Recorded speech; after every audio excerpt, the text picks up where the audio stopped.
Junho de 2006. Uma seleção entra em campo para disputar uma Copa do Mundo. O hino toca, a bandeira sobe, os jogadores cantam o hino nacional, mas havia um pequeno detalhe.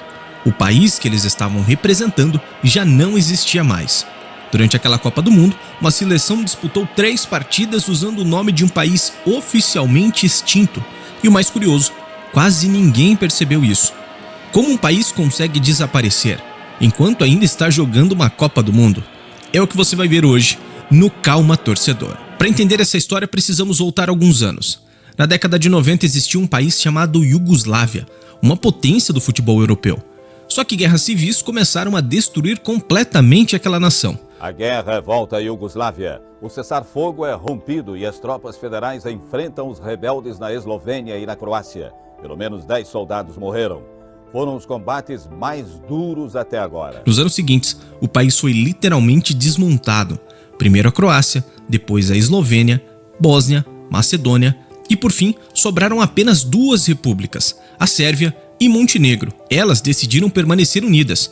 Nascia então um novo país, Sérvia e Montenegro. Enquanto isso, dentro de campo, a seleção fazia uma campanha impressionante nas eliminatórias. Tudo indicava que aquele país ainda teria uma longa história pela frente. Só que enquanto os jogadores comemoravam a vaga na Copa, a população já estava preparando o fim daquele país.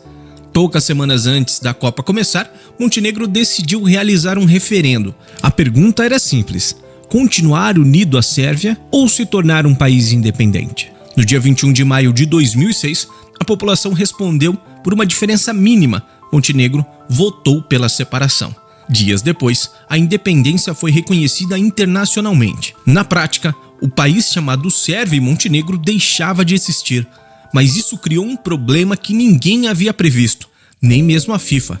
Afinal, o que fazer quando uma seleção classificada para a Copa perde o próprio país? A FIFA não tinha um plano e faltavam poucos dias para o Mundial. Todos os documentos já estavam registrados, os uniformes produzidos, os escudos aprovados, a tabela estava pronta e os ingressos já estavam vendidos. Não existia tempo para reorganizar nada. Então a FIFA tomou uma decisão inédita. A seleção continuaria disputando normalmente a Copa, mesmo representando um país oficialmente extinto. Foi a primeira e única vez que isso aconteceu. Mas havia um detalhe curioso. Quando olhamos para aquele elenco mais de perto, percebemos que ele já parecia pertencer a outro país. Dos 23 convocados, apenas 2 eram montenegrinos. Quase todo o restante do elenco era sérvio. Na prática, aquela equipe já parecia ser a futura seleção da Sérvia. Só que oficialmente ainda carregava outro escudo, outro hino e outra bandeira. Era uma seleção vivendo seus últimos dias, sem saber exatamente o que seria dali para frente. Mas se a situação política já era confusa, o que aconteceu dentro de campo tornaria aquela despedida ainda mais dolorosa. A estreia foi contra a Holanda. Derrota.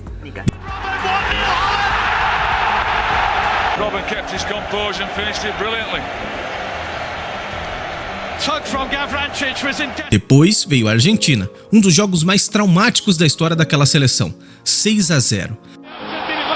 Cambiaso dentro per Crispo, si propone Cambiaso, il tiro, rete, Viola Slalom, Savioli in área, Savioli nel tiro, deve ser porta-volta, rete, il terzo gol di Maxi. E na última rodada, ainda abriu 2 gols de vantagem contra a Costa do Marfim. Parecia que finalmente conseguiria a vitória na Copa do Mundo, mas sofreu a virada. 3 jogos, 3 derrotas, 11 gols sofridos, nenhuma vitória. Era o pior fim possível, só que curiosamente o resultado esportivo acabou ficando em segundo plano, porque havia algo muito maior acontecendo. Terminada a Copa, a seleção desapareceu oficialmente, nunca mais entrou em campo, nunca mais aquele uniforme seria utilizado e nunca mais aquele hino seria executado em uma partida internacional. A partir dali, Sérvia e Montenegro seguiram caminhos completamente diferentes. A Sérvia herdou praticamente toda a estrutura esportiva, e Montenegro precisou começar do zero, e foi justamente esse detalhe que transformou aquela campanha em algo único na história do futebol. Quando relembramos a Copa de 2006, pensamos em Zidane, na Itália campeã, ou no escândalo da cabeçada na final, mas silenciosamente, outro acontecimento histórico passava despercebido. Durante algumas semanas, o mundo inteiro assistiu aos jogos de uma seleção sem perceber que ela representava um país que já não existia. O futebol costuma congelar momentos, mas às vezes ele também registra o último capítulo da história de uma nação.